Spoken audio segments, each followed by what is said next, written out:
sehr gut und ich glaube, das ist wunderbar war. Und also wenn ich auf der Kamera war, dachte ich, dass es कुछ समझ आया आपको ये मोहतरमा ने यहाँ पर क्या फरमाया है, क्या कहने की कोशिश कर रही है? ठीक उसी तरह धुरंधर फैंस को भी धुरंधर हेटर्स की ये वाली बातें समझ में नहीं है। आप बहुत बड़े राष्ट्रवादी हैं। अगर आप पाकिस्तान से नफरत करते हैं, इसका मतलब ये नहीं है कि आप गरीबों की सहायता करें। 2.5 नहीं बल्कि पूरे 3.5 घंटे इस फिल्म को झेलेंगे तो आपको ये पता चलेगा कि फिल्म नहीं, शुद्ध प्रीमियम प्रोपेगेंडा है। ये मैडम और इन जैसे लोग इस फिल्म को प्रोपेगेंडा कहते जा रहे हैं और ये फिल्म पैसे बनाती जा रही है, पैसे छापती जा रही है। ये जितना इनकी बुराई करती जा रही है, ये फिल्म रिकॉर्ड पर रिकॉर्ड बनाती जा रही है। क्या भारत, क्या कश्मीर, हर जगह दोस्तों कहानी एक ही है। Saying that his box office is doing great with the second movie, so clearly the audience in Kashmir, even if it is a propaganda movie, is quite happy to be entertained by it. सोच के देखो, भाई ने इस film को देखा भी नहीं है और ये इसे बिना देखे ही प्रोपेगेंडा बता रहे हैं। इनकी दिक्कत पता है कहाँ पर है? इनकी दिक्कत अगर आपको जाननी है, समझनी है, तो जरा इनको सुन लो। कई जगहों पर ये भी कहा गया है कि नया भारत है, ये घर में घुस के मारता है। अभी तमाम डायलॉग्स के जरिए आदित्य बुरी तरह से फंस गए। सबसे पहली बात, ये जो फिल्म है 2002 से 2009 के बीच में बेस्ड है, ठीक है? इस दौरान किसकी सरकार थी? कुछ देर के लिए वाजपेयी सरकार और अधिकतर समय कांग्रेस की सरकार थी, ठीक है नहीं? यानी कि इस दौरान इस ऑपरेशन को अंजाम दिया। तो फिर आदित्य इस फिल्म में क्यों कहते हैं कि नया भारत है? ये नया भारत है और घर में घुस के मारेंगे, ये दो वो लाइन से जिन्होंने इन सबको तकलीफ दी है, इन सबको दुख पहुंचाया, इन सब पर दुखों का पहाड़ गिरा दिया। क्योंकि अब इनको ये साफ साफ दिखने लगा है कि पार्ट 2 जो आएगी ना, उसमें शायद 2014 के बाद वाला भारत दिखाया जाने वाला है। जी हाँ दोस्तों, वही वाला भारत जिसने आतंक को लेकर अपनी नीति 2014 के बाद चेंज कर ली थी, बदल ली थी। अब ये भारत देखता नहीं है, ये भारत घुस के ठोकता है।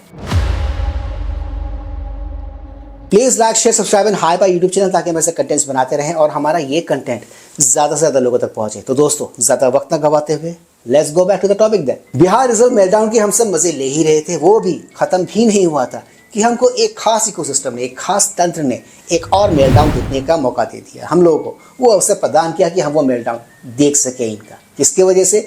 धुरंधर मूवी के वजह से। लेकिन अभी जिसको लाल लाल आंखें दिखा रहे थे, पीली क्यों पड़ गई? फिर मैं सोचता हूँ धुरंधर हेटर्स इस फिल्म को लेकर जो भी राय रखते हैं, क्या सिमिलर सी राय उनके इकोसिस्टम वाले भी रखते हैं? सभी के सभी रखते हैं?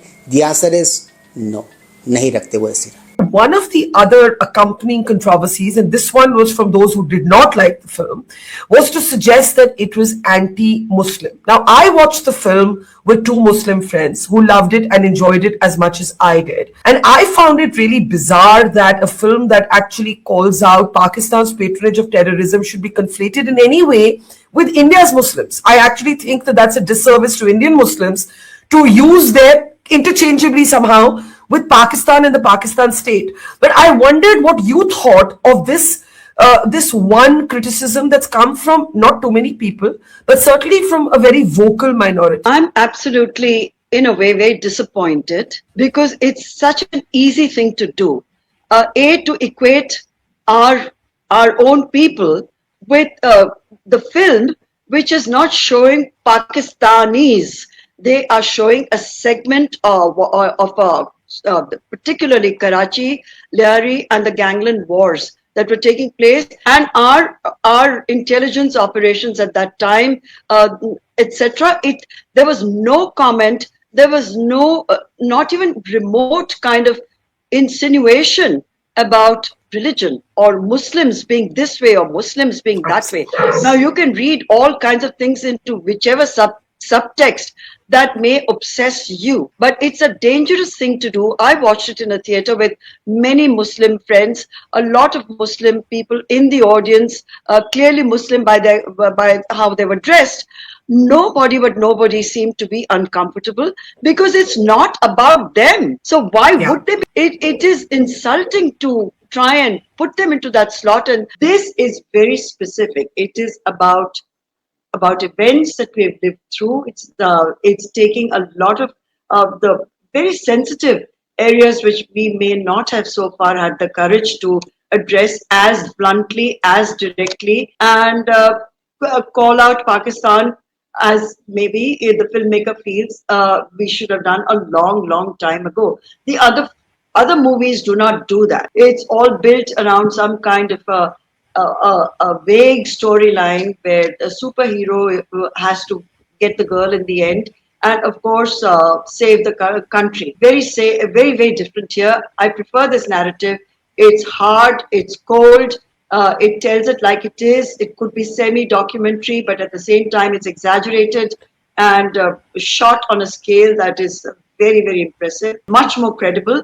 And for a younger generation, I think this makes much more sense than the other Tom Cruise versions of the spy universe. देखो सुन लिया ना, इस फिल्म को लेके इस इकोसिस्टम के सारे लोग एक जैसी राय नहीं रखते हैं, सेम पेज पे वो लोग नहीं है। इस फिल्म को लेकर भी इनमें आपस में टकराव है, एक दूसरे की ये लोग बैशिंग कर रहे हैं। वो अलग बात है दोस्तों, इन दोनों ही मोहतरमाओं की बातों को मैं बहुत ज़्यादा सीरियसली लेता नहीं और हमें लेना भी नहीं चाहिए। पाकिस्तान को लेकर इनका अप्रोच क्या है, किस तरह का रहा है अब तक, ये हमको अच्छे से पता है। वो अलग बात है इन दिनों ये लोग खुल के नहीं बोल रहे हैं, क्योंकि इनको भी अच्छे से पता है खुल के बोलेंगे तो ट्रोल हो जाएंगे।